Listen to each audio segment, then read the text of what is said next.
Hi friends, I am Abhishek. Welcome to my YouTube channel the ocean of Shiksha. तो अभी जो हम वीडियो डिस्कस कर रहे हैं वो क्लास 12th की जो हमारी सेकंड बुक है, politics in India since independence, यानी कि स्वतंत्र भारत की जो राजनीति है उसका हम चैप्टर 6 डिस्कस करेंगे आज। इससे पहले ऑलरेडी हमने चैप्टर 1 से लेकर चैप्टर 5 तक डिस्कस कर लिया था।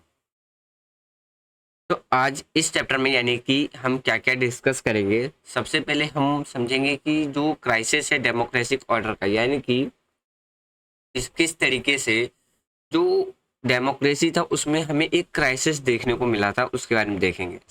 इसमें हम जो हमारा फोर्थ जनरल इलेक्शन हुआ था 1971 में उसको डिस्कस करेंगे कि उसके उसके बाद की जो प्रॉब्लम्स थी, जो कंडीशंस थे हमारी कंट्री में, क्या क्या मूवमेंट्स चले थे, उन सब के बारे में डिस्कस करेंगे। देखिए, सबसे पहले हम बात करेंगे 1971 में जो हमारा फोर्थ जनरल इलेक्शंस कमीशन हुआ था जिसमें इंदिरा गांधी जीत के आई थी। तो जो हमारा फोर्थ जनरल इलेक्शंस हुआ था उसमें इंदिरा गांधी, यानी कि ये समझिए कि जो कांग्रेस पार्टी था उसका डोमेन्स फिर से स्थापित होना शुरू हो जाता है। तो उसके बाद फोर्थ जनरल इलेक्शंस कमीशन के बाद हम देखेंगे कि कंडीशंस कैसी थी। सबसे पहले हम बात करेंगे हमारी जो इकोनॉमिक कंडीशंस थी वो कैसी थी। सबसे पहले हम बात करेंगे जो हमारी इकोनॉमिक्स कंडीशन थी वो कैसी थी। फिर हम देखेंगे कि स्टूडेंट के द्वारा जो मूवमेंट किए जा रहे थे, फिर जो नक्सलिस्ट थे उनके द्वारा जो आंदोलन किए जा रहे थे अलग अलग जगहों पे। फिर हम रेलवे स्ट्राइक के बारे में डिस्कस करेंगे इस चैप्टर में, और कन्फ्लिक्ट देखेंगे जुडिशरी और पार्लियामेंट के पास में, यानी कि पार्लियामेंट और जुडिशरी के बीच में कुछ कॉन्फ्लिक्ट भी हुई थी। तो उसके बारे में हम डिस्कस करेंगे क्या कॉन्फ्लिक्ट हमें देखने को मिलता है। फिर हम क्या डिस्कस करेंगे, अदर प्रॉब्लम्स में इंदिरा गांधी का इलेक्शंस, डिमांड ऑफ रिस्ट्रिक्शंस, फिर delegations of emergency, declarations of emergency, यानी कि आपातकाल की जो घोषणा की गई थी 1975 से लेकर के 1977 तक रहा था, यानी कि 2 साल क्या रहा था हमारी कंट्री में इमरजेंसी का ड्यूरेशन रहा था। इमरजेंसी क्या है उसके बारे में डिस्कस करेंगे।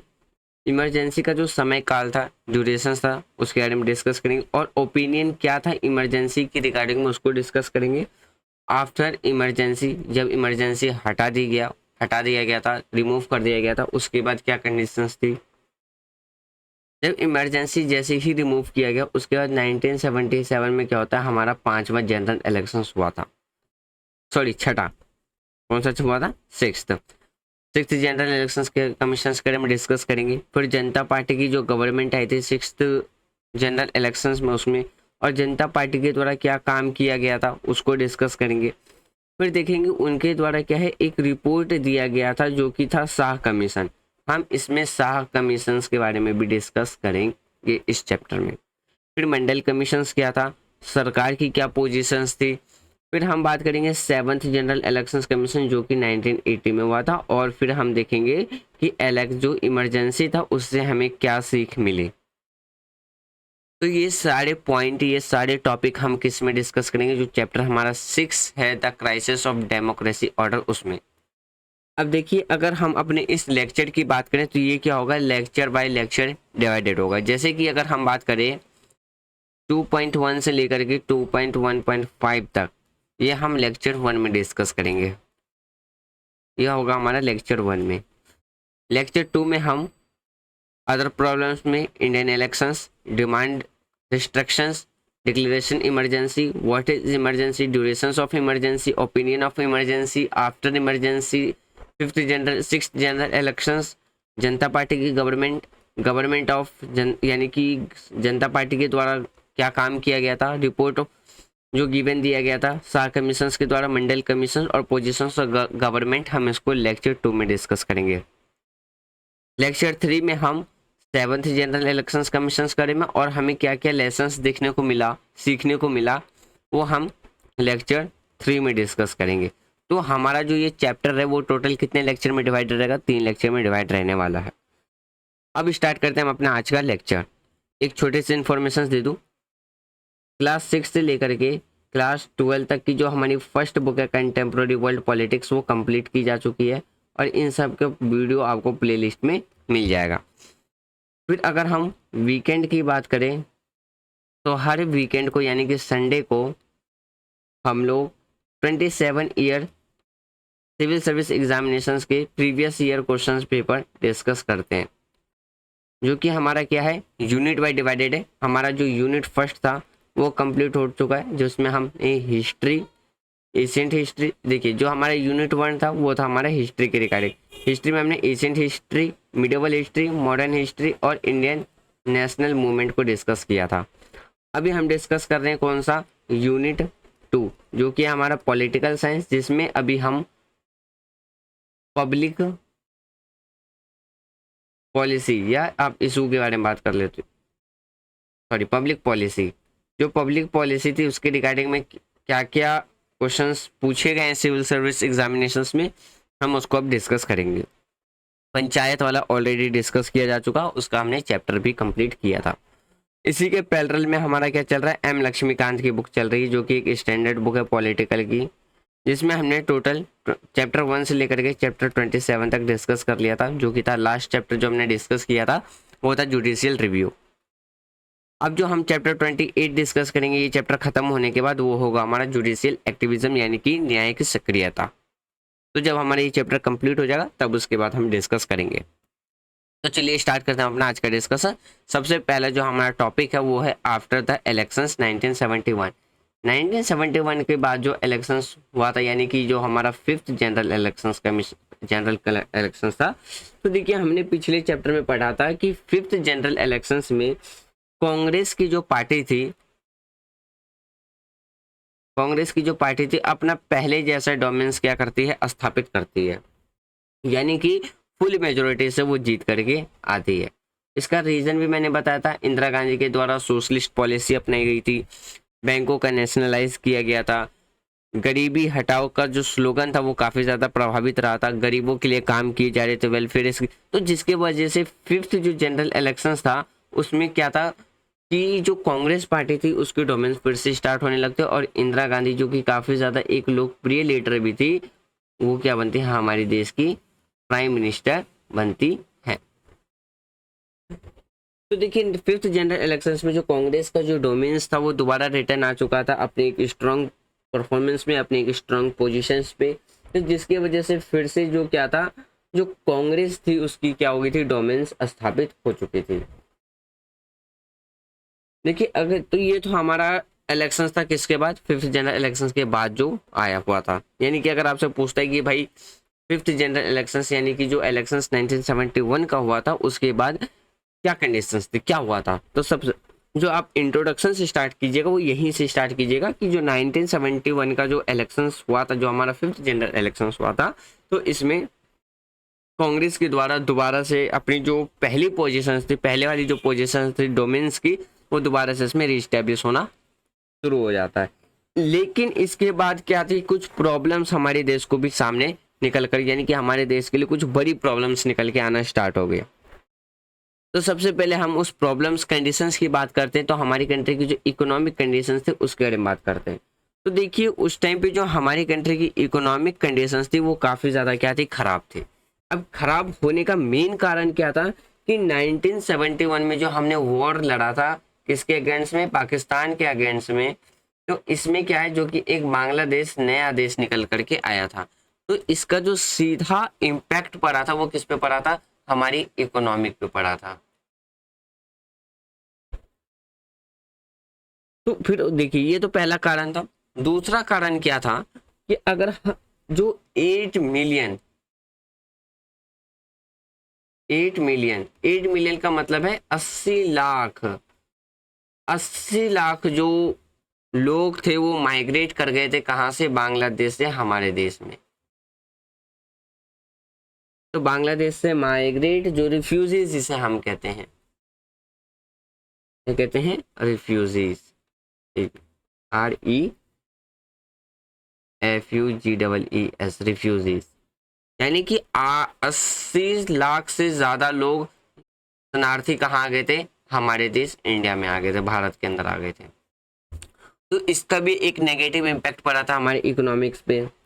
फिर बात करते हैं तीसरा कंडीशंस क्या था कि अमेरिका के द्वारा यानी कि जो हमारा यूएसए है उसके द्वारा जो भी हेल्प हमारी की जाती थी वो कम्प्लीटली क्या कर दिया था, स्टॉप कर दिया था। यानी कि completely stopping India help, stopped helping India. यानी कि जो भी भारत की हेल्पिंग की जाती थी वो क्या कर दिया था, पूरी तरीके से बंद कर दिया था। उसके बाद देखिए उस टाइम पे जो हमारी इकोनॉमिक ग्रोथ थी वो क्या थी, काफ़ी ज़्यादा स्लो थी। यानी कि हमारी क्या थी उस टाइम पे, इकोनॉमिक काफ़ी ज़्यादा स्लो थी।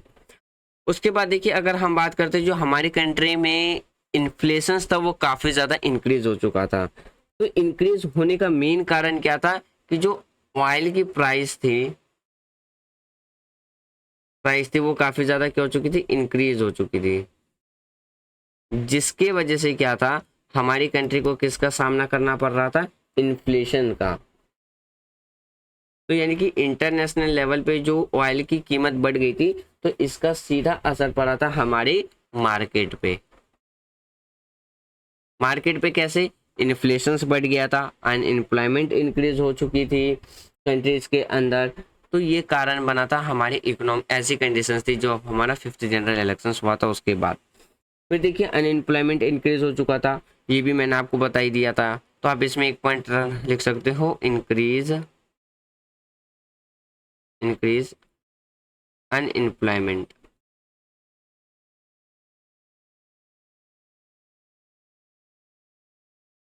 अनएम्प्लॉयमेंट। फिर इसमें एक रीज़न आप ये भी लिख सकते हो, एक रीज़न आपका ये भी हो जाएगा कि जो भी हमारा एक्सपेंडिचर्स थे यानी कि जो भी हमारे खर्च हुआ करते थे, निवेश हुआ करते थे, वो सारे क्या हो चुके थे, रिड्यूस हो चुके थे। Reduce expenditure, expenditure. तो जिसकी वजह से क्या था, सरकार ने क्या किया था, जितने भी जो गवर्नमेंट ऑफिसर्स थे या गवर्नमेंट एम्प्लॉयज थे उनकी सैलरी क्या कर दी थी, रोक दी थी। सैलरी क्या की थी, रोक दिया गया था। ये कंडीशंस थी हमारी 1971 के बाद की। अब देखिए अगला जो टॉपिक निकल के आता वो निकल कर के आता स्टूडेंट मूवमेंट। अब देखिए यहाँ पे हमने जो इकोनॉमिक कंडीशंस देखा तो इन्हीं वजह से क्या था, अब अलग अलग जगहों पे क्या था, लोगों के द्वारा मूवमेंट्स यानी कि आंदोलन स्टार्ट किए गए। अब देखिए सबसे पहले हम बात करते हैं स्टूडेंट मूवमेंट के बारे में, जिसे हम छात्र आंदोलन कहते हैं। इसके क्या क्या कारण थे, तो देखिए अगर हम पॉइंट ऑफ व्यू से बात करें, जो भी प्राइसेस इंक्रीज हो रहे थे इकोनॉमिक क्राइसिस के, इकोनॉमिक कंडीशंस में, तो इसके वजह से क्या है, कंट्री के अंदर जो हम बात करते हैं प्रोटेस्ट क्या होने लगा था, इंक्रीज होने लगा था। तो स्टूडेंट के द्वारा क्या है, जनवरी 1974 में क्या है, आंदोलन स्टार्ट कर देते हैं। वो किसके अगेंस्ट में, ये जो प्राइस इंक्रीज हो रही थी उनके अगेंस्ट में। फिर देखिए मार्च 1974, मार्च 1974 में बात करें तो ये जो मूवमेंट था वो कहाँ से स्टार्ट होता है, बिहार से स्टार्ट होता है। तो बिहार में क्या है, स्टूडेंट्स के द्वारा क्या है, प्राइस बढ़ने की वजह से क्या था, इन्फ्लेशन बढ़ने की वजह से बिहार के छात्र के द्वारा क्या है, यानी कि आंदोलन स्टार्ट कर दिया जाता है, मूवमेंट स्टार्ट कर दिया जाता है।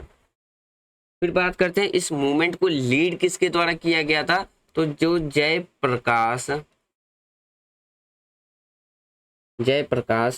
नारायण नारायण के द्वारा क्या है, लीड किया गया था। जब जयप्रकाश नारायण को मूवमेंट को लीड करने के लिए बुलाया तो इनमें इन्होंने दो शर्त रखी। पहला शर्त क्या रखा था कि ये कंप्लीटली क्या होगा, नॉन वायलेंस होगा, यानी कि इसमें किसी भी तरीके से वायलेंस नहीं किया जाएगा, completely non violence.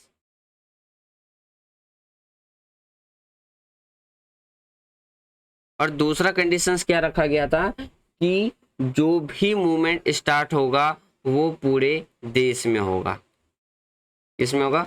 All over India में होगा, यानी कि वो सिर्फ बिहार में लिमिटेड नहीं रहेगा, नॉट लिमिटेड इन बिहार। ये कहाँ ये पूरे देश में क्या होगा? फैला हुआ रहेगा। और इसमें एक मतलब इसमें कह सकते हो एक इसमें विचार ये रखा गया था कि ये जो मूवमेंट होगा वो किसके लिए होगा? एक ट्रू डेमोक्रेसी इस्टेब्लिश करने के लिए होगा। किसके लिए होगा? ट्रू डेमोक्रेसी इस्टेब्लिश के लिए होगा।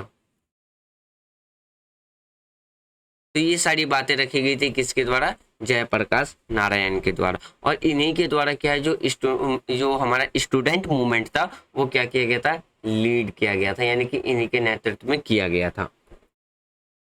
अब देखिए, अब उसके बाद क्या था? नक्सलाइट मूवमेंट की बात करते हैं। नक्सलाइट मूवमेंट की बात करते हैं तो उसी समय पे क्या था, कुछ जो नक्सलिस्ट पीपल थे उनके द्वारा क्या है, वो जो कि पार्लियामेंट्री सिस्टम पे, पार्लियामेंट्री सिस्टम या पार्लियामेंट्री पॉलिटिक्स पे वो क्या करते थे? बिलीव नहीं करते थे। उनके द्वारा भी क्या है, फिर उस टाइम पे प्रोटेस्ट स्टार्ट, यानी कि आंदोलन उनके द्वारा भी शुरू कर दिया गया। वो चाहते थे कि जो नेक्सलिस्ट पीपल थे, अगर हम नेशनलिस्ट पीपल की बात करते हैं, वो किसके अगेंस्ट में बात करते थे? वो हमेशा से अगेंस्ट रहते थे। वो चाहते थे कि किसी भी तरीके से क्या हो, जो पॉलिटिकल सिस्टम है, जो हमारा क्या है पॉलिटिकल सिस्टम है, और जो कैपिटलिज्म है, जो कैपिटलिज्म सिस्टम है, उसको क्या किया जाए? किसी भी तरीके से हटा दिया जाए, उसको खत्म किया जाए। ये नेक्स्ट लिस्ट पीपल की क्या थी? थॉट्स, यानी कि वो पॉलिटिकल सिस्टम और कैपिटलिज्म सिस्टम के अगेंस्ट में थे। तो उनके द्वारा क्या किया गया? तो उनके द्वारा इसको हटाने के लिए वायलेंस का यूज किया गया। किसका यूज किया गया था? वायलेंस का। और वायलेंस वो कैसे फैलाते थे? तो वो क्या करते थे? गोरिल्ला वेलफेयर, यानी कि अगर हम बात करते हैं गोरिल्ला वॉर फेस की बात करते हैं, उसके थ्रू ये क्या करते थे? वायलेंस फैलाते थे। तो यहाँ पे आप लिख सकते हो gorilla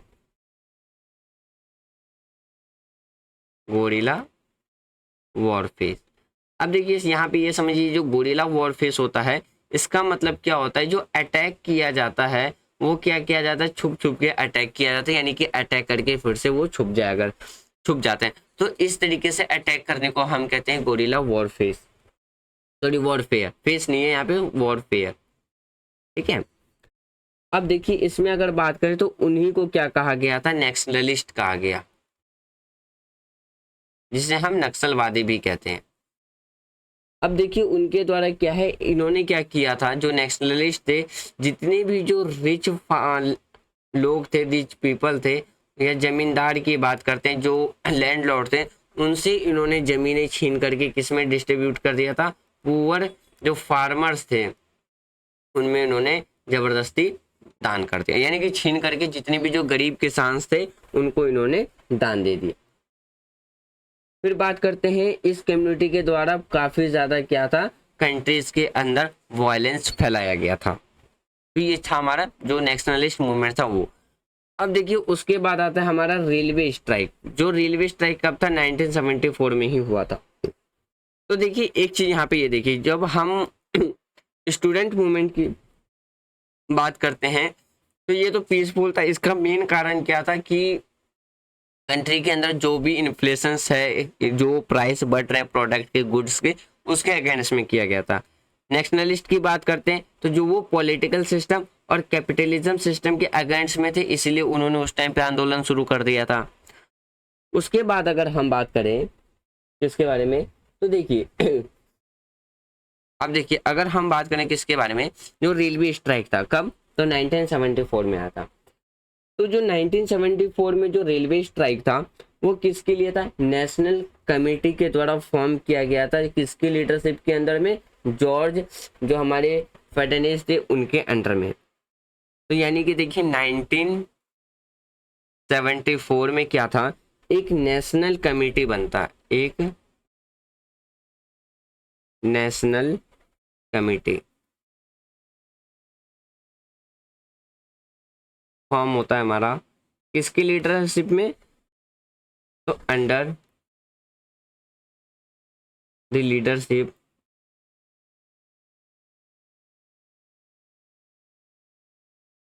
of George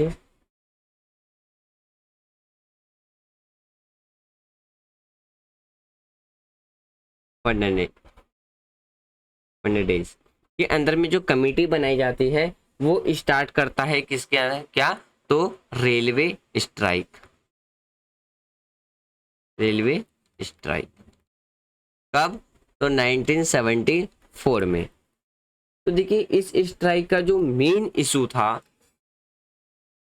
main issue यानी कि जो मुख्य मुद्दा था वो क्या था कि जितने भी जो रेलवेज के अंदर जो कर्मचारी थे उनकी जो सर्विस यानी कि जितनी भी जो सर्विसेज दी जा रही थी यानी कि उनकी सैलरी और बोनस के रिगार्डिंग में था,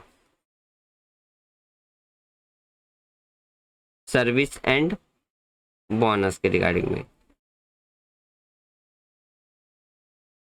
बोनस के रिगार्डिंग में क्या था? इन्होंने स्ट्राइक किया था। फिर देखिए तो जिसकी वजह से क्या है जो हमारा ट्रैफिक सिस्टम था कंट्री के अंदर वो कंप्लीटली क्या हुआ था? हॉल्ट हो गया था। इसका मतलब क्या था? हमारी कंट्री के अंदर जो भी ट्रांसपोर्टेशन सिस्टम था, जो हमारा ट्रांसपोर्टेशन सिस्टम था रेलवेज का, वो पूरी तरीके से क्या हुआ था? इसका नकारात्मक प्रभाव इस पे पड़ा था। तो फिर गवर्नमेंट ने इसको क्या किया था? अगर हम गवर्नमेंट की बात करते हैं तो गवर्नमेंट ने कहा था जो इनकी डिमांड है वो क्या है? रॉन्ग है। यानी कि डिमांड क्या है इनकी? वो रॉन्ग है, यानी कि इनकी जो भी मांगे हैं वो गलत है और इसीलिए गवर्नमेंट ने इसको एक्सेप्ट नहीं किया था। तो गवर्नमेंट ने इसको एक्सेप्ट नहीं किया था तो सरकार ने इसको क्या कर दिया था? रिफ्यूज कर दिया था। रिफ्यूज का मतलब था यहाँ पे कि सरकार ने इसे खारिज कर दिया था। तो जिसकी वजह से क्या था कि जो रेल स्ट्राइक था वो पूरे कंट्री में क्या था? बढ़ चुका था। हर जगह पे जो रेल स्ट्राइक था वो क्या हुआ था? बढ़ गया था। तो ये था हमारा रेल स्ट्राइक। अब बात करते हैं जो हमारा कन्फ्लिक्ट था जुडिशरी के साथ, अब उसके बारे में देखिए। अब देखिए अगर हम कन्फ्लिक्ट विथ जुडिशरी की बात करते, जो न्यायपालिका से टकराव की बात करते, तो देखिए आपको ये बात तो पता होगा कि हमारी गवर्नमेंट की 3 ऑर्गेन्स है, यानी कि लेजिस्लेटिव, एग्जीक्यूटिव और जुडिशरी। और जुडिशरी को क्या है? इंडिपेंडेंस रखा गया है किससे? इन दोनों से। यानी कि जुडिशरी क्या है? पार्लियामेंट से पूरी तरीके से क्या है? स्वतंत्र है, यानी कि फ्री है। तो देखिए 1971 के इलेक्शंस के बाद क्या है, यहाँ पे जब इंदिरा गांधी प्राइम मिनिस्टर थी तो उस टाइम पे क्या है? जुडिशरी और पार्लियामेंट के बीच में एक कन्फ्लिक्ट भी हमें देखने को मिलता है। तो देखिए इसका मेन कारण क्या था जो जुडिशरी और पार्लियामेंट के बीच में? तो देखिए गवर्नमेंट के द्वारा 3 चेंजेस इसमें किए गए थे। कितने चेंजेस किए गए थे? 3 चेंजेस। इसमें तो हमारे कॉन्स्टिट्यूशंस में, हमारे संविधान में। तो देखिए पहला जो चेंजेस किया गया था वो किया गया था हमारे फंडामेंटल राइट्स में। उसमें फंडामेंटल राइट्स में क्या है? इसमें कुछ यानी कि कुछ इसमें कटौती कर दी गई थी।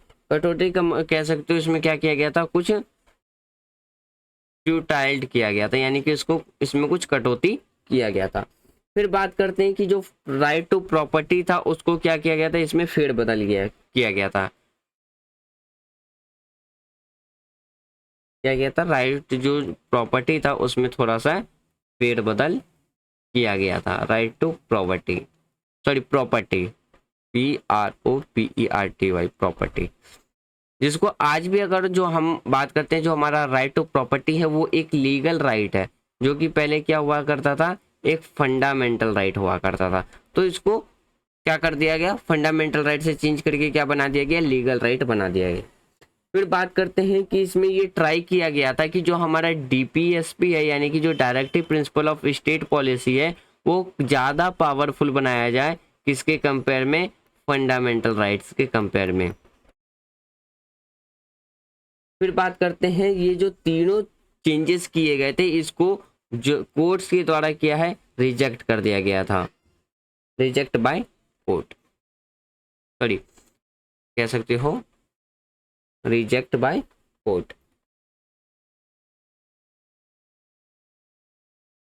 तो न्यायालय के द्वारा ये जो तीनों जो चेंजेस किए गए थे वो क्या कर दिया था, रिजेक्ट कर दिया गया था। तो इसमें दो इशू लीड कर रहे थे, यानी कि इसमें जो दो मेन मुद्दा था वो क्या कर रहा था, उभर करके आया था देश के सामने।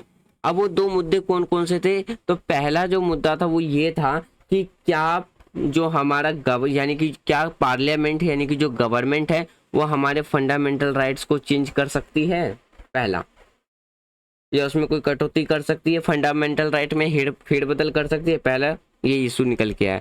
दूसरा इशू ये निकल करके आया था कि क्या सरकार राइट टू प्रॉपर्टी को चेंज कर सकती है, कि क्या जो हमारे पास संपत्ति रखने का अधिकार है वो सरकार उसको चेंज कर सकती है या नहीं। अब जैसे देखिए अगर हम फंडामेंटल राइट की बात करते हैं तो आर्टिकल 14 से लेकर के आर्टिकल 32 कॉन्स्टिट्यूशन का पार्ट 3 वो किसके बारे में बात करता है, हमारे मौलिक अधिकार के बारे में बात करता है। वहीं पे फिर हम आर्टिकल 51A की बात करें तो वो किसके बारे में बात करता है, डीपीएसपी के बारे में बात करता है। तो देखिए अगर हम डीपीएसपी की बात करते हैं तो आर्टिकल 36 से लेकर के 51 तक किसके बारे में बात करता है, डीपीएस, सॉरी 55A नहीं होगा, आर्टिकल 36 से 51 किसके बारे में बात करता है, डीपीएसपी के बारे में बात करता है। और कॉन्स्टिट्यूशन के पार्ट 4 में, फंडामेंटल राइट पार्ट 3 में है और डीपीएसपी पार्ट 4 में, जिसे हम directive principle of constitution, sorry directive principle of state policy भी कहते हैं।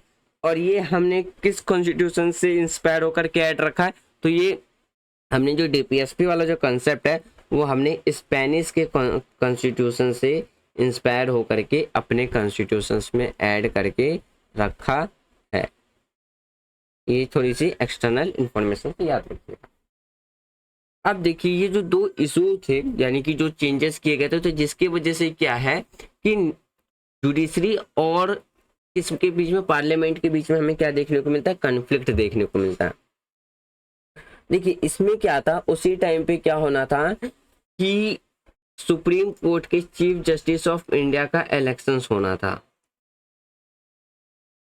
किसका इलेक्शन होना था। देखिए फंडामेंटल राइट और डीपीएसपी डीपली डिस्कस किया था हमने किसमें, एम लक्ष्मीकांत की वीडियो में। तो आप वहां पे जाकर के प्लेलिस्ट में जाकर के डीपीएसपी और फंडामेंटल राइट के बारे में वीडियो देख सकते हो, उसमें आपको पूरा क्लियर हो जाएगा डीपीएसपी के बारे में और फंडामेंटल राइट का। तो देखिए जो चीफ जस्टिस ऑफ इंडिया है उनका इलेक्शन होना था। तो हमें पता है कि चीफ जस्टिस ऑफ इंडिया कौन बनते हैं, जो भी कोर्ट की जो सबसे मोस्ट सीनियर जज होते हैं वो क्या बनते हैं, चीफ जस्टिस बनते हैं। तो उस टाइम पे क्या था, जो गवर्नमेंट थे उनके द्वारा जो मोस्ट 3 सीनियर जज थे, जैसे कि हम बात करते हैं उस टाइम पे जो 3 मोस्ट सीनियर जज, इसको रेज कर लेते हैं, 3 सीनियर जज। उस टाइम पे 3 मोस्ट सीनियर जज कौन थे, 3 मोस्ट सीनियर जज। तो पहले थे हमारे JM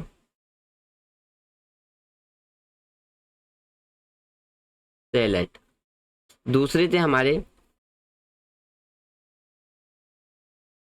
KS हेगडे और तीसरे थे हमारे AN ग्रोवर। ये 3 मोस्ट सीनियर जज थे। तो इन तीनों को सरकार के द्वारा क्या है, इग्नोर करके किनको, तो AN राय को क्या बनाया गया था उस time, chief justice of India बनाया गया। तो जिसकी वजह से क्या था कि मेन कारण था कि जुडिशरी और पार्लियामेंट की कॉन्फ्लिक्ट का। तो यही कारण थे। अगर आपसे पूछते हैं तो आप ये कारण लिख दोगे तो एग्जामिनर आपको फुल मार्क्स देगा। तो फ्रेंड्स आज का हमारा डिस्कस इतना ही रहेगा। नेक्स्ट वीडियो में हम क्या डिस्कस करें ऑलरेडी मैंने आपको बता दिया था। बाकी आपको लेक्चर 1 के रिगार्डिंग में कोई भी डाउट है तो आप अपना डाउट कमेंट बॉक्स में लिख देना। जब हम इसका लेक्चर 2 डिस्कस करेंगे अदर प्रॉब्लम्स, जिसमें हम इंदिरा गांधी इलेक्शंस, डिमांड रिजिग्नेशंस, फिर बात करते हैं इमरजेंसी क्या थी, ड्यूरिंग इमरजेंसी, जब हम ये सारी चीज़ें डिस्कस करेंगे उससे पहले आपको जो भी डाउट है हम उस डाउट को क्लियर करेंगे, तब जा करके हम आगे के टॉपिक को डिस्कस करेंगे। वीडियो को रिगार्डिंग में आपको कोई भी सजेशंस देना है तो कमेंट बॉक्स ओपन है, आप कमेंट बॉक्स में दे सकते हो। तो मैं उम्मीद करता हूँ कि आपको वीडियो पसंद आ रही होगी। यदि वीडियो पसंद आ रही है तो आप चैनल को लाइक कर सकते हो, शेयर कर सकते हो एंड सब्सक्राइब कर सकते हो। Thanks for watching friends, take care, जय हिंद।